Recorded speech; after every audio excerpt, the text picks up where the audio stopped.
What's going on, everybody? Welcome back to another episode of the Single Play Let's Play series. Sorry that I was offline for quite a while. I didn't do any episodes or videos or anything. I had a surgical procedure, and recovery went wonderfully, but I didn't want to make myself even think of forcing myself to do videos. So, um, I basically didn't bring my mic, and I didn't bring anything to properly record with. I just brought my laptop, so I have not been playing on this world at all, but I also have not recorded anything while I was down, just because I didn't want to make myself do anything at all. So now I'm pretty much healed. I still have some stuff left, but it's mostly healed. And yeah, so I need to start working on something, and I figured we can pick up here. So I have worked on a little something over here, and I even have a video montage showing how it was built. So why don't you take a look?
So obviously, if you know me at all, then you know that I'm probably going to decide to work with, what is the thing that I'm thinking about? Elevators.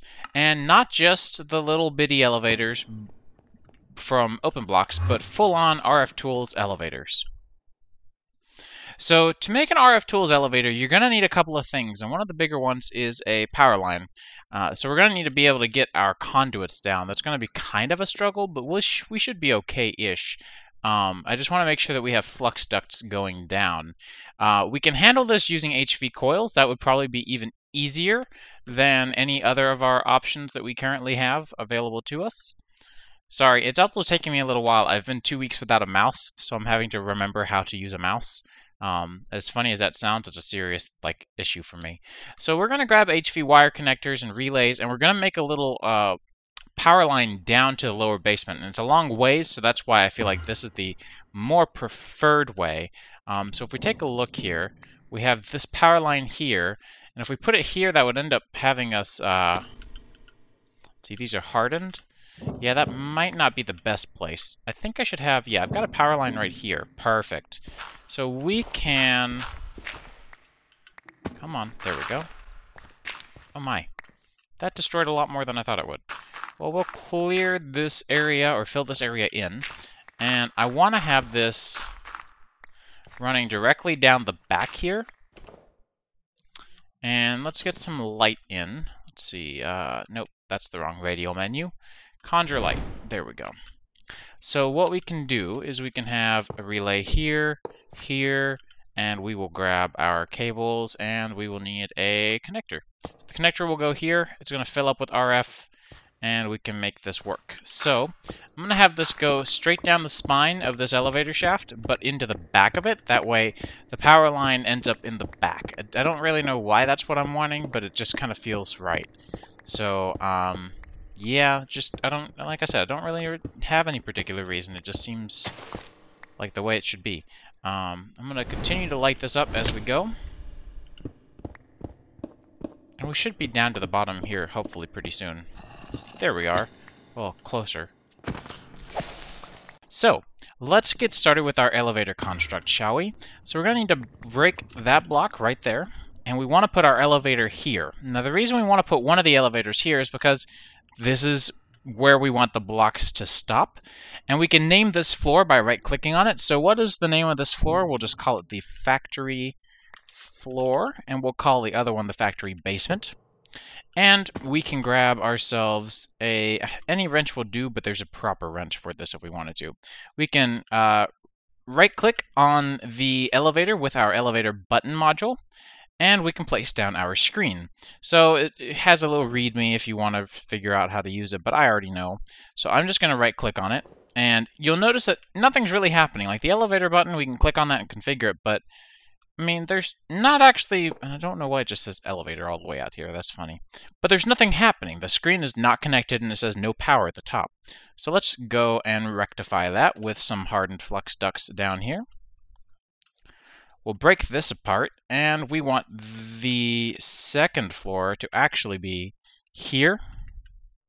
So these can stay here because we need to pick a block to put there. I forgot that I actually never put a block here, and these were supposed to be what shows up all the way at the bottom. So we'll have another elevator, and we'll call this factory basement. And we will have our screen controller here, and we can put up an elevator screen here. Right-click, shift right-click rather, and right-click that module inside of there. And if we scan, you'll see it says one connected screen. And unfortunately, that's just a matter of the fact that our other screen is pretty freaking far away. Not really a lot we can do about this, except move this guy. So I guess we could do that real quick. It wouldn't be a really big deal. So let me run back. I'm going to grab a couple of blocks, and I'm going to grab another wire and a wire connector, and we're just going to hook this up in the middle somewhere. If we hook it up in the middle, it has a radius, so it's outside, the top floor is outside of the radius. So if we just grab one of these and one of, where is it? That last one. And we want to grab some factory blocks or something of the sort. So we can grab 9 of these. I'll figure out which one to use later.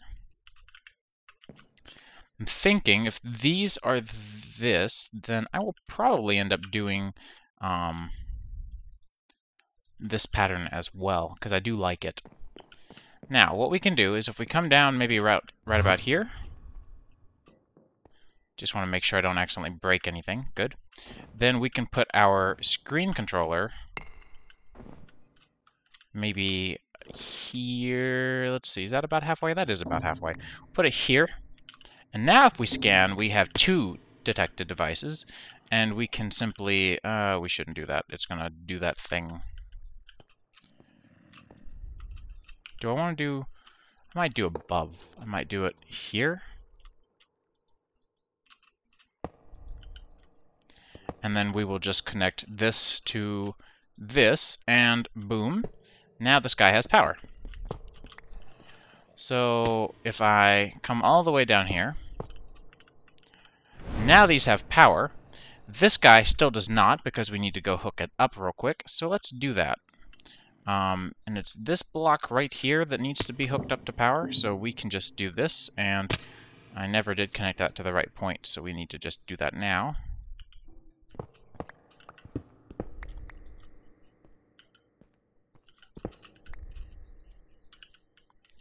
And so now this guy should also be receiving power. Does not seem to be, but maybe it is. We'll see. These get a little bit finicky, I will admit. So, in theory, if I take the elevator, it's going to figure out that this is the lower one. So we can do vertical, large, and this is going to make it so that this is a little more legible, don't you think? We can also change the font, so if we want it to be the vanilla font, which I prefer, we can do that. And we can choose lights. So lights I kind of like because it just kind of makes it black and white like this. And we can change our colors. So we can make the button color a different color or the current level floor. Oh, wow. This is new.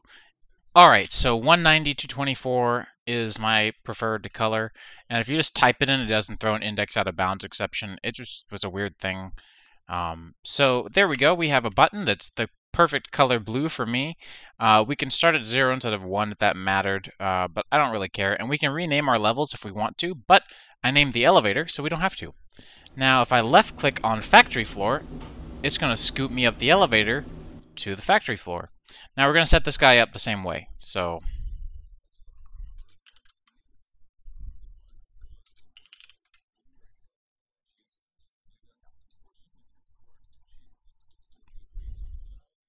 There we are. So now we have factory floor and factory basement and font vanilla. We can also toggle full brightness, and that means that it will glow even if it is dark in that area. No particular reason for doing it, just fun to do. So now we have an elevator down to our little basement area, and an elevator shaft that is lit, so you don't have to worry about that at all. And that's pretty fun to do. I always like those, so definitely glad to have that kind of set up and ready to go. So the reason I did that is because, obviously, like I said, I want to have an applied energistics setup made. And the upside is you might be wondering, well, why would I build it in another building than where I live? What kind of idiot does that? Now I'd have to walk all the way over there to use it, or wire it all the way over here. Yes. Yes, indeed. I will have to wire it. And that is why we have immersive wires. So, immersive wires, let's see, immersive cables. Here we go. Immersive cables is really cool.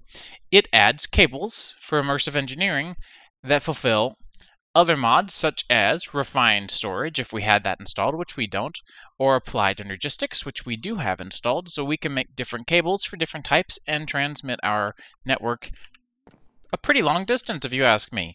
Now, these do have a cost on the network's power consumption, so you don't have to worry about stuff kind of being imbalanced. But you do have dense and standard coils for these, for fluics, and you also have quartz if you just want to transmit AE power, and you have the usual relay and transformers, which will a fluix and dense fluix transformer will transform between the applied energistics cabling and immersive cables.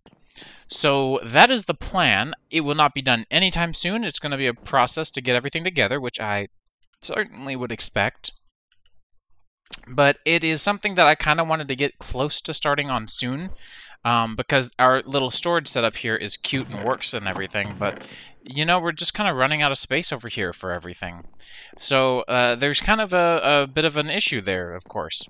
So one of the things that I want to do before we even get that far is there's no telling how much power that setup is going to use, and it could use quite a bit. We're producing a decent bit over here with our usual setup of... we're using the tree oil setup still, and that's working just fine. I have no plans on replacing that yet, although eventually we may very well have to. But until we do, I'm okay with how we have things working over here. We definitely have an excess of the tree oil, so we're pretty good. We can add more of the dynamos if we need to. But it is worth noting that we should eventually, instead of using these... Goodness, there's a lot of enchantments on that. Instead of... Oh, cool. Knockback and sharpness. That's actually really nice. Instead of using the standard hardened flux ducts that we have been using, we should probably upgrade those. And upgrading them is not terribly difficult. What we're going to want to be looking at is a redstone flux duct. And that would be the next tier. Now, the next tier is going to require a lot of things, so that's why it's taken us a little while to get here. We didn't just jump straight into it. But I want to re-gut the entire factory and replace it with those, just because it seems worth it. I also want to work on making a decent bit of electrum and hardened glass so that we can stop using the hardened tier of energy cell and machinery, and we can actually move up to the reinforced tier, I think is what it's called, I want to say. I actually don't recall. Reinforced, yep. So I want to move up to reinforced for everything, because we had like our jetpack that was reinforced, and that was cool and all. But we should get other stuff that is also reinforced besides just like the flux capacitor and stuff. So I am going to take a little while off camera to cook up together some electrum. I'm gonna make some hardened glass. Do I want to do hardened glass or do I want to do crushed quartz? I gotta really think about that. Or fused quartz. I might just do fused quartz. Because see, if I do alloy smelter, I can get fused quartz, and fused quartz I can use interchangeably with hardened glass, which means that I can then create our flux duct empty all the same. Oh, it's actually an interesting recipe. Cool. Yeah, I think I'm just going to use quartz. It seems like the least painful of ways. Oh, and it's a new moon, so I'm going to get that cooking. I'm going to fight off some mobs because I could always use the drops, and I'll be back in just a little bit. Alright, so we have our fused quartz, we have our electrum.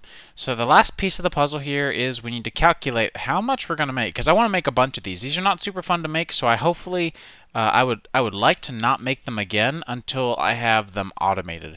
So we're going to make a bunch of them. We can go ahead and make all of these, and in the meantime, go ahead and get some more. Whoops. That's okay, I guess.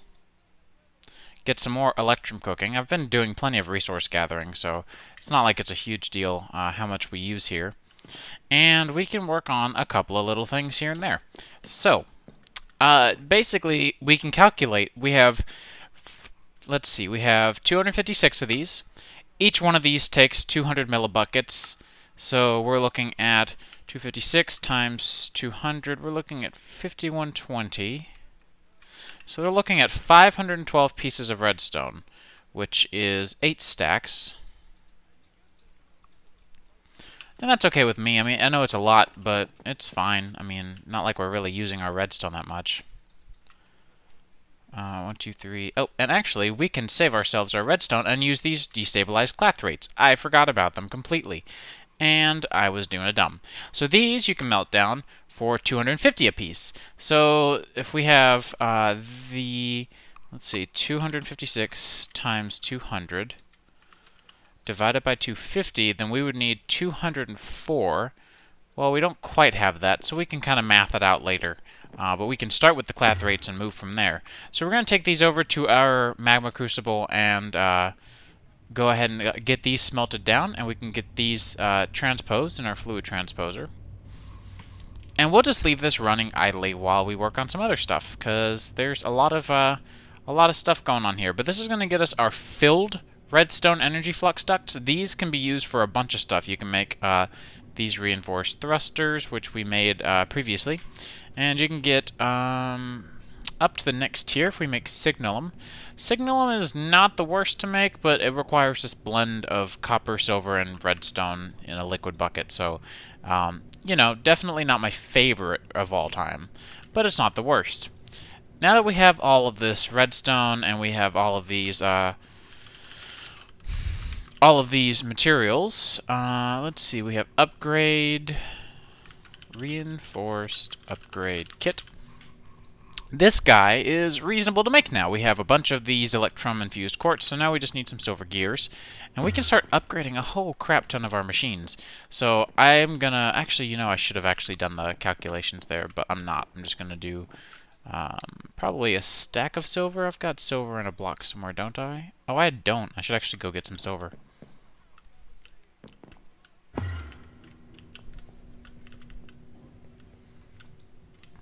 So this will make us 16 different gears. We're doing just fine over here. And again, the purpose of all of this is just so that we can come through here and we can replace our existing conduit line with these better conduits. And the reason we want to do that is because these new ones have a lot more throughput. So we basically just want to ensure that everything is getting maximum throughput on energy. We don't want to be bottlenecking anything with just some, you know, crappy power, basically, would be the issue there. The shortage is, you know, we have a good power supply, we just don't have good power transfer, which would be pretty lame to be the reason of our bottleneck. So we're going to go apply these upgrades to our energy cells here. Let's see, we've got one over here and two at the energy creation station. Nice and newly revamped. And we can upgrade our conduits here as well if we wanted to. May as well.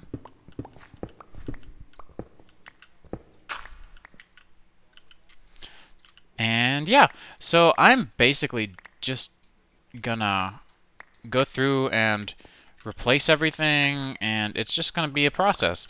So I'm going to come back after it's all done, because there's literally no reason in the world to just sit here and watch this. This is not going to be by any means an interesting process, so no sense in wasting time.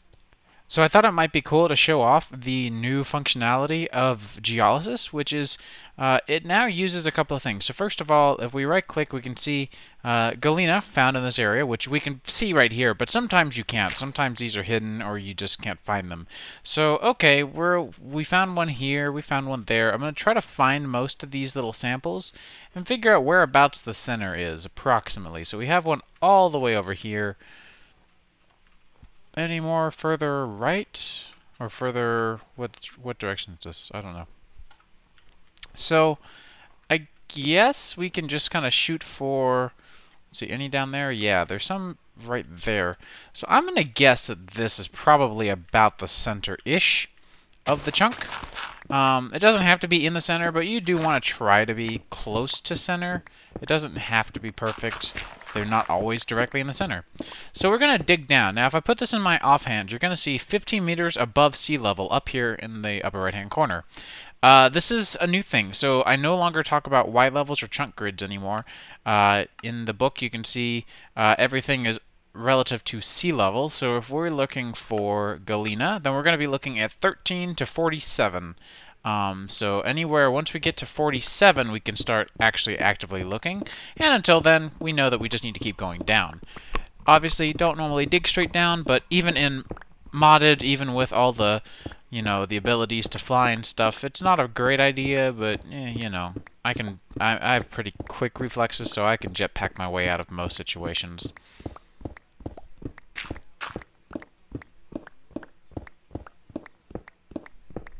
So it said from 13 to 47, right?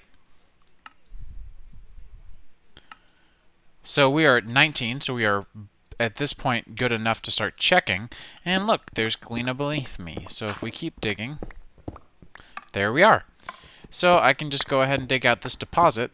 And the cool thing that I've changed recently is that once I am completely done digging this out, there's none left. In theory, if the code is working, this is I'm running a preview build of Geolysis because I've made a couple of big changes that are exciting but new. So I've got to make sure that everything's working. But in theory, once I mine every single block of Galena here, it should make it so that when I'm standing on the surface, it will no longer say Galena found in this area, because it's not anymore. I dug it all up. Like, why would it be there anymore? So I'm just going to dig all of this out, and we're going to see if that works like it's supposed to. In dev, it sometimes does and sometimes doesn't, but everything seems like it's supposed to make that work, so I'm kind of lost for why it might not. So I'm hoping that it does. Alright, so now I have finished mining everything out. Let's go see if this is going to work the way it's supposed to. I'm holding very few hopes for this. I mean, obviously it'd be great if it worked the way it's supposed to, but I've got a weird feeling that it's not. Disappointing as that is. Yeah, see, Galena found in this area. I don't know why. I don't know why I think Galena is found in the area, because it's got nothing to do with these guys. It's got nothing to do with what's underground, evidently. So I don't really know what's up. I'm going to play with it for a little while longer and see what I can ever figure out, because I'm very confused. Yeah, so I honestly have no idea. Yeah, it's a little work in progress. I gotta fix it up and see. So I'm gonna head back, and I'll kind of finish up some of the stuff for this episode when we get back. And I've been dumping off these ores in here in the meantime, so they should be processing, as you can see. Alright, so that's definitely a more comfortable amount of silver and lead and a few other things.